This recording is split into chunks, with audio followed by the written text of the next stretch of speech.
Go ahead.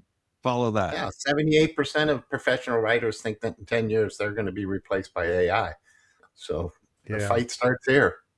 Yeah. Now, it does.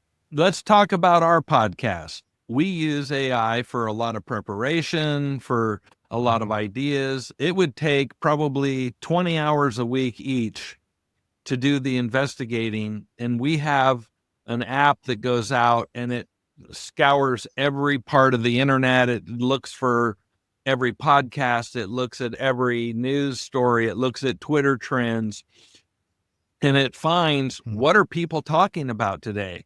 Now, that's not so we can copy it and do what they do. No. Why? Because we're pretty pioneering individualists here. That's who you're talking to. We do not want to copy anybody in any way on anything, right?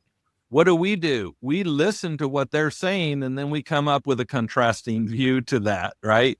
We add another Cool. angle. That's what we use AI for. Now, I am the first one to say, hey, I don't want to be